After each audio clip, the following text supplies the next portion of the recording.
Yeah, I'll react to that, sure. Hey guys, Rick Steves Europe video, Museums of London. I love museums. Any art museums can get a bit dull sometimes, but any history museum, especially if it's got like old historical artifacts or natural history museums, love it. I could stay there all day.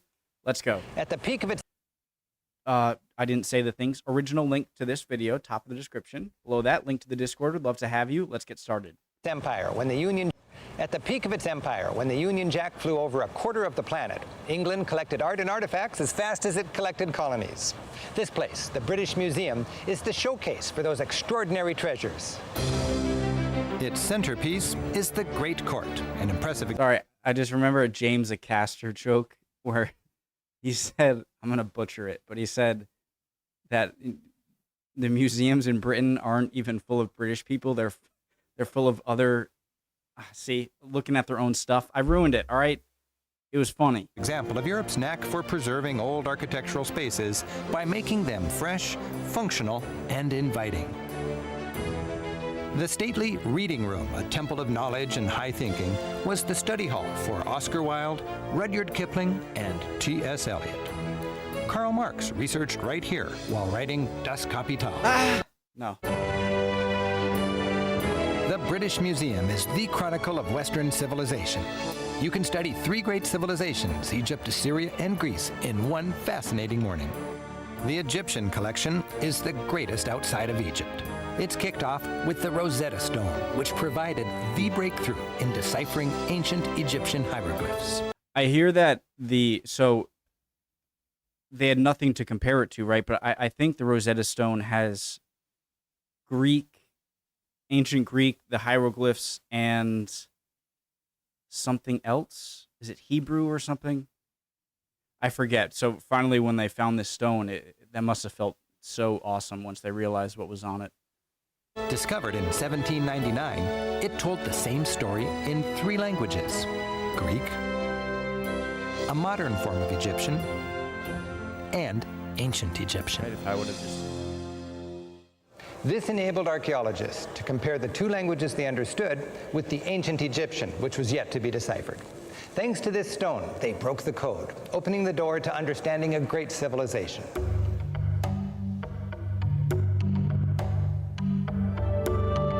The Egypt we think of, pyramids, mummies, pharaohs, and guys who walk funny, lasted from about 3000 to 1000 BC. It was a time of unprecedented stability, very little change in government, religion, or arts.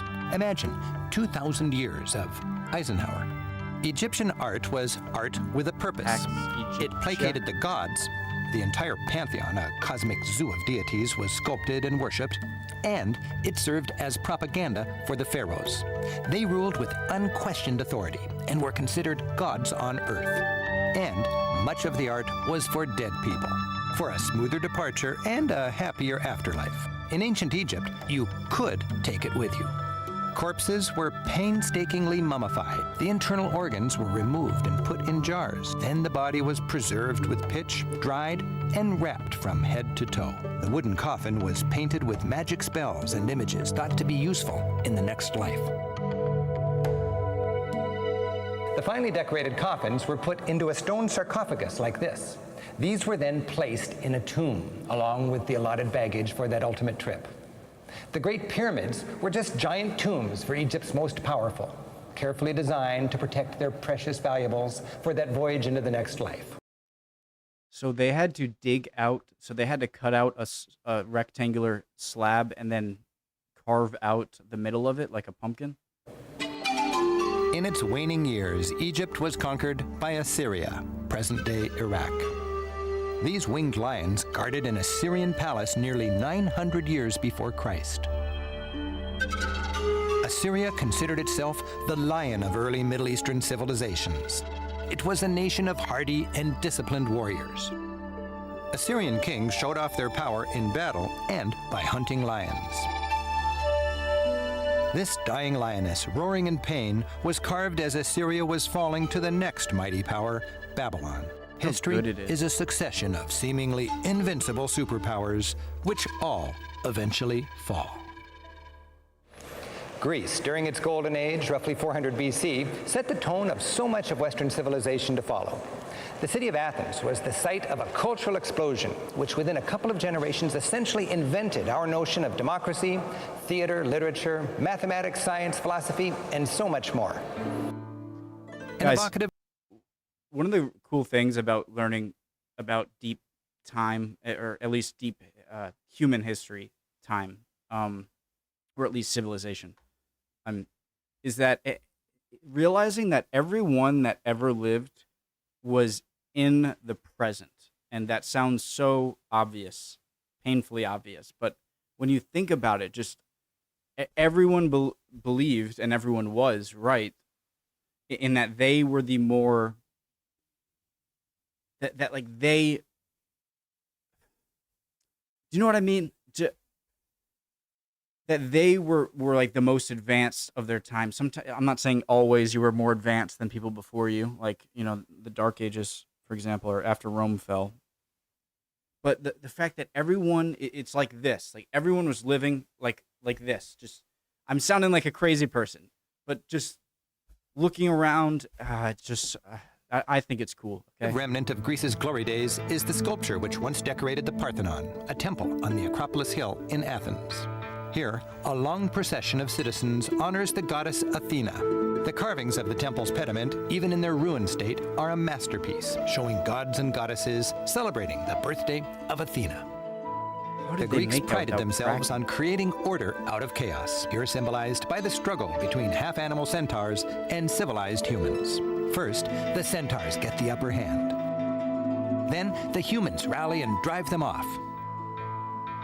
In Golden Age Greece, civilization finally triumphed over barbarism. Prime ministers like Winston Churchill have long lived and worked on Whitehall. Here, Churchill's wrapped in the iconic trench coat he wore as he led Britain through the dark days of World War II. Duck under sandbags and descend into the Churchill War Rooms. This was the secret underground nerve center of the British government's fight against the Nazis in the desperate battle for Britain. Shut down after victory in 1945 and ignored for decades, it's open today as a fascinating time warp for visitors to explore. How they left it. Audio guides give it meaning. On the morning of the 16th of August, 1945, the day after VJ Day and the end of the war, the map officers tidied their desks, switched out the lights for the first time in 6 years, and went home. And that's the way the room stayed. You'll see the room where Churchill famously took his short naps. In this room, the progress of the entire war was followed as day-by-day movement of troops and convoys was charted. And this room was the communication hub from where Churchill maneuvered Britain to ultimate victory. The adjacent museum introduces you to Churchill the Man. It brings the colorful statesman to life, complete with his trademark cigar, bow tie, cognac, he loved his drink, and famous hat. You'll get a taste of Winston's irascibility, wit, work ethic, even the industry of kitschy knickknacks he inspired. Well, on 613, what were the different colors? Progress of the Day after, switched out the lights for the first. British were that French. Where's USA? French, German, Italian, Dutch, Spanish, other colonies or other countries. Check. Time. Sorry. voice wit.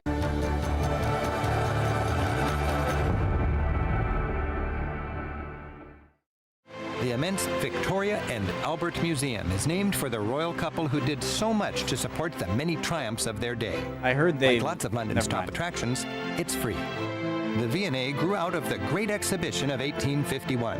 This first World's Fair, housed in a temporary glass and steel People's Palace, celebrated the Industrial Revolution and the greatness of Britain. The theme of the Britain Galleries is Style, Taste, and Design from 1500 through 1900. 400 years of English fashion history are corseted into a series of exquisite display cases. This painting from around 1600 is of a woman wearing this actual garment. It was Guys, so I'm probably one of the most least fashionable I'm gonna go back a bit so I can people you can probably meet, but I can't deny that I love looking at fashion throughout human history. I think it's fascinating, and also hairstyles and stuff. Just interesting. Fashion history are corseted into a series of exquisite display cases.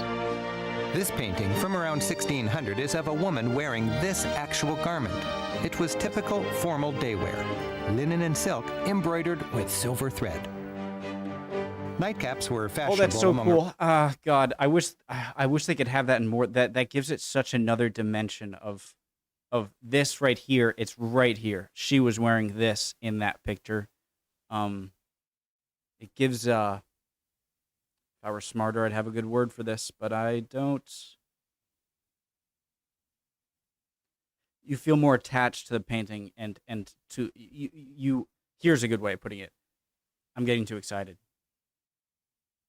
You get the person becomes so much more real when you have the actual garment they were wearing right there and can kind of like envision them putting it on and wearing stuff. this actual garment. It was typical formal Not day in that wear, way. linen Yeah. and silk embroidered with silver thread. Nightcaps were fashionable among aristocratic men. This tortoiseshell and silver toiletries kit shows that in 1640, careful grooming was as important as dressing magnificently. In the 1670s, shoes were called I'm pausing too much. I don't care. Okay. What is that? Is that like a nail file? Ivory or something? That looks like a pen. Scissors. as dressing magnificently. In the 1670s, shoes were called straights, and there was no difference between right Probably and left. wasn't a pen. Whalebone and lacing kept torsos flat and long. Fans were tools for flirting. It was said while a man's weapon was a sword, a woman's weapon was a fan, and the fan did more damage. In the 1740s, a rich woman's court dress was an extravagant display of wealth, even if it meant she entered rooms sideways. The huge collection illustrates the far reach of the British Empire, from its exquisite Indian art to its sumptuous hall of Chinese artifacts. I feel like I laughed way too hard at this. Indian art to its sumptuous hall of Chinese artifacts. The Hall of Casts is filled with plaster copies of Europe's greatest statuary, made for the benefit of London's 19th century art students who couldn't afford a rail pass.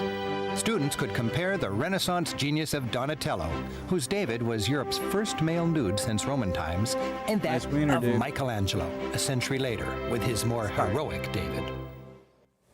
Around the back, you'll find that this David came with an accessory, a clip-on fig leaf. As this was the Victorian age, when royal ladies came to visit, they'd hang it on the statue for modesty. Really? The Tate Modern, open to celebrate the millennium, fills an old power station. It kicked off the 21st century with a high-voltage collection of art from the 20th. Okay. Art.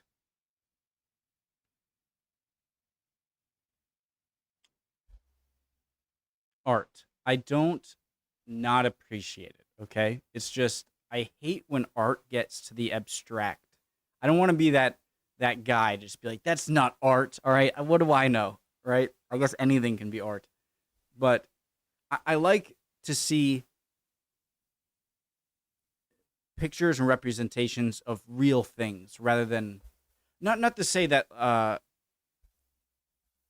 you know what I mean? Am I being too much of a downer? No imagination. Just draw what's in front of you. Nothing else. I feel like that's what I'm sounding like. But anyways, I just...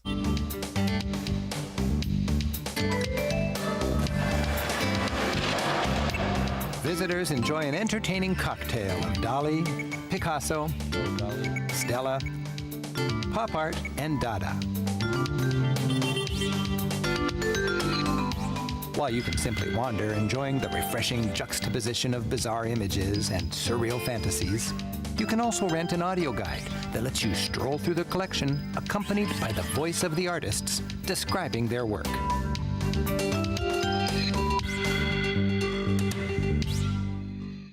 The British Library is the National Archive. The statue of Isaac probably sound like a very boring person, okay, when I say this, especially in that I enjoy art when it doesn't have to perfectly depict something, but just, representing a real thing with maybe a little touch. But when it gets so abstract to the point where I'm just like, what is that? I do get sort of, sorry. Isaac Newton, My measuring the fault. immensity of the universe, symbolizes the library's purpose, to preserve the record of man's endless search for knowledge. The massive building fills 180 miles of shelving with over 12 million books. For sightseers, only one room matters, the Treasures Room. It showcases early Gospels on papyrus, the first complete New Testament, written in Greek from the 4th century. Illuminated manuscripts with pages lovingly illustrated by monks, some of the finest art from Europe's Middle Ages. And the Gutenberg Bible from 1455. Gutenberg's revolutionary movable metal type made printing affordable. By bringing information to the masses, this innovation helped power Europe into the modern age. The Magna Carta from 1215 documents the first steps towards government by people rather than kings. And the king was forced to hang his seal on it.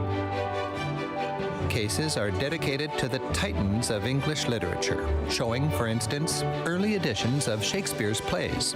You'll see precious musical manuscripts, a handwritten score of Handel's Messiah, a Beethoven work tracing his stormy creative process, and handwritten Beatles lyrics.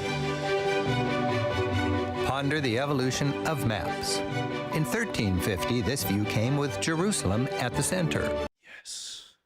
Of maps.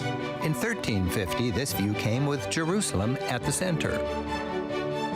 By 1550, with this, you could plan your next trip to England. Are you good? Oh, that was great. Skeleton.